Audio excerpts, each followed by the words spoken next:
have any idea how embarrassing it is for me to keep arresting my own brother over and over again? Maybe you should stop arresting your brother over and over and over again. You think this is a joke? No, I don't. Is this how you want to leave your mark on the world, huh? Now look, for all we know, we may be able to pass you through their security, because you're not a normal viral terrorist. Seem to be getting the hang of your new symptoms, Right? Of course, the only downside being that, nope, can't think of anything. This is pretty freaking awesome. So, Jason, have I reached this point in my life? I've always, at some point, wanted to be infamous. Really? Am I infamous? I can help. Am I the infamous Jeff yet? No. No. You're the to-be-pitied Jeff. Oh, God damn it. Yeah. That's not the same as infamous. You're the sad shell of a man. I need to start making more renegade options when I'm out at the bar. Sad shell of a man, prodigal son. Oh, son of a bitch. Well, we're talking about Infamous Second Son. Second Son, not Prodigal Son. Not Prodigal Son. Was that another one? Is that a different Infamous game? No, actually, what I was Was thinking... that an Incubus game? I don't even know. What is that? Was that an Insidious game? I can never remember the title. Yeah, you've got like 6 different things just warring for attention in your brain right now. Yeah. I actually was wondering today about that subtitle, Second Son. Mm-hmm. It's kind of generic. It is kind of generic. Like, okay, so the main character, he has a brother. Yeah, exactly. Infamous, Steve's kid. Right. No, the other one. Right. Infamous, the one that got the young one, the one that got spoiled all the time. Yeah. Infamous, that little bastard. That's right. Who will never be as good as his other son. So Infamous, this is the 3rd game in the Infamous series, and they've broken away from Cole McGrath from the first 2 games. Now we're playing it. Who I really always thought was like a BMX guy. Yeah? Yeah. You just had the theme from Rad underneath everything that he did. Wasn't Cole McGrath, isn't that like a BMX rider? Wasn't there like a game about BMXing or something with a guy named Cole McGrath? Oh, I don't know. Maybe I might actually have that name totally wrong. Hold on, let me. I'll look it up while we're going. One of us is fucking it up. Yeah. I'm pretty sure it's me, but it'll be awesome if it's you. So in the Infamous series, nope, it was Cole McGrath. Yeah, Okay. that was right. I don't know who the person you're talking about is, but so in this game, you play as Delson Rowe, and he is a young man, a young angry man who's all about fuck the establishment, fuck the man, Yeah. et cetera, et cetera. He is in Seattle, and this is post the previous 2 games. This game kind of throws a lot of what happened in the other 2 games. Like, there was a lot of weird shit happening in Infamous. Like, Infamous 2 was in, I believe, in like New Orleans, and there was some voodoo stuff and shit going on down there. Voodoo? Yeah. This is more of kind of a throwback to the first one, where you've got basically this guy. He's a bit of a malcontent, and one day he's hanging out, and there's a military transport that crashes, and a bunch of super people come out of it. Super people. Yep. And he ends up getting some inadvertent... It's never really super explained, but he ends up absorbing some powers from one of these people. Sure. Now, in the world of Infamous, super people, they've locked the fuck down. Like, they've already been responsible for numerous major catastrophes, so this organization has the super people locked down, and so this crazy woman comes to his town, this kind of Gestapo military commander with her group of super assholes, and they end up taking these prisoners away, but from there... there's maybe some questions about, like, well, wait, do you have superpowers? Because if you do, we're going to put you into super jail. Not the Cartoon Network super jail, but like the, An actual jail for Super max. Yeah, exactly. Maximum security. Super. So some bad shit goes down, and Delson and his brother have to end up going to Seattle to try to figure out how to reverse some horrible shit that's happened to his family. And from there, the game opens up. And from there, it's a pretty standard Infamous game. You're running, you're jumping. There's some story beats where you're meeting some other super people. You're trying to kind of take down the man and take back the city. Yeah. The whole thing, though, is framed as the Infamous series is in a series of morality choices that trickle down from big morality choices about, like, this guy did some evil shit, but he had a good reason. Do you murder him, or do you let him go and say never come back again? Do you eat the foie gras, or do you get the harm-free taco? That's right. And that stuff is kind of been in the games. It is And Seattle. For anybody who's sick of really polarizing like good and evil choices, this isn't really doing a whole lot else. Sure. There's some interesting stuff with the main bad guy later on in the game, but for the most part, you've got very much black and white choices. In fact, there's a number of times in the game where you end up deciding the fate of another character, and it's like, do you want to redeem them or do you want to corrupt them? Yes. But it's cool because this actually translates over into the superpowers as well, because all the superpowers have kind of like a way that you can use these powers to just blow shit up and murder everybody, or a way that you can use the powers in order to be a little bit more, capture people, knock people out, that kind of stuff, instead of just straight up driving smoke into their brain and blowing their head up or whatever. Can you do that? I forget. Plenty of times in the game when you're fighting enemies and there's only one left, he will surrender, and you get the option of like, do you execute or do you like restrain him down on the ground? Which brings up an interesting point. If you're blowing up these military guys and you are quote unquote restraining them, Yeah.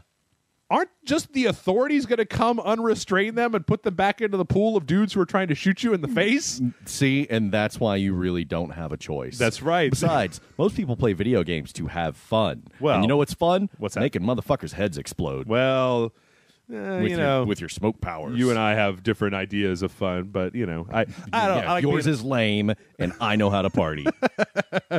But it's interesting because that the actual unlocks, the upgrades. There's a whole upgrade path that you get in this game where you're picking up these blast shards and you can use them to unlock new powers or upgrade your existing powers. But there are some powers that only unlock if you have like, because your character tendency changes as you do more and more of these powers. You get to like level 2 good guy, level 3 good guy, level 4 or bad or whatever. And some of these unlocks are locked behind that. So it's like you can't unlock this power until you're a level 2 good guy. So you really need to pick one path and stick with it. You can't be really ambiguous. You need to just be an asshole, be a good guy. Like I feel like almost they should give you one choice at the beginning of the game. Like, are you going to be good or are you going to be bad? Sure. Like, because why would you be good and then be bad and then be good and then be bad? It makes no sense. You're not playing it right.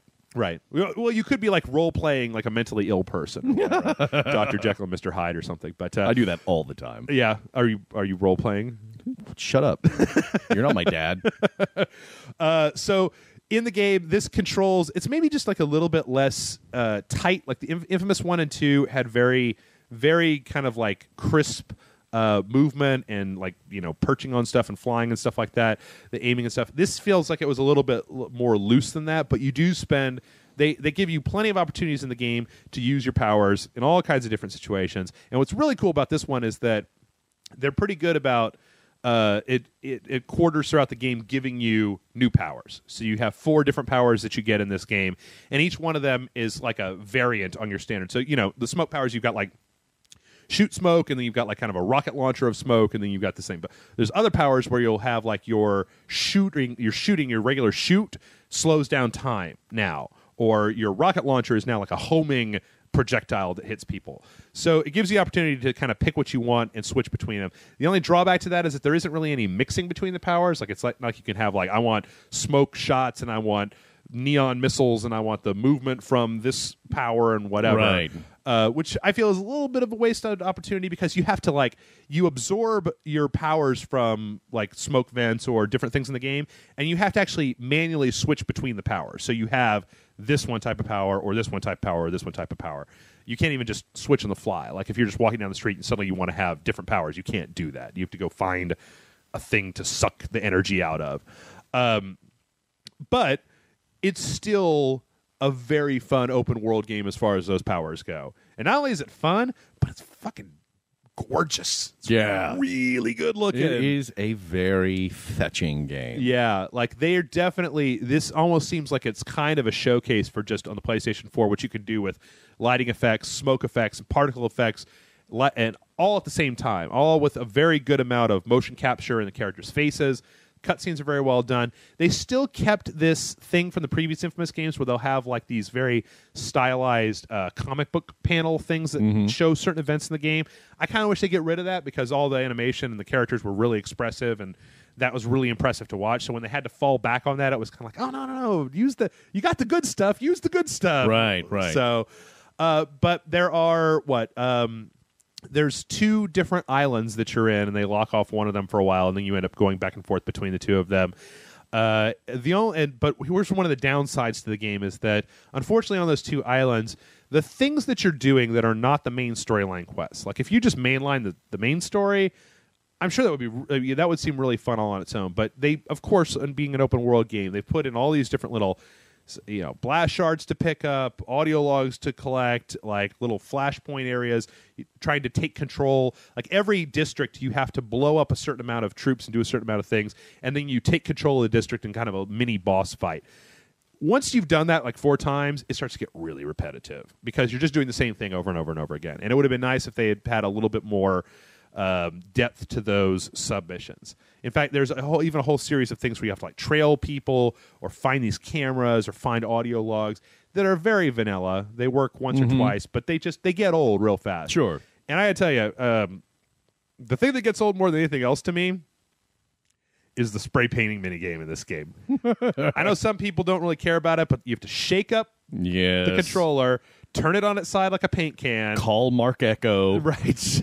Send him a DM on Twitter. And I got to tell you, like, okay, so Delson, he's a graffiti artist. He thinks he's Banksy, whatever. And I don't necessarily have anything against those people, but like, he's doing this, and every time he spray paints one of his little things, and they're pretty cool. It's just I wish it had just been one button to hold down, or you just do it one time, and because you have to spray paint one layer, and then he puts up a thing, you spray paint the next layer, and you spray paint, and then you wait. Is that every time he does it, he says something like, "Whoa, man, I'm good," and I'm just like.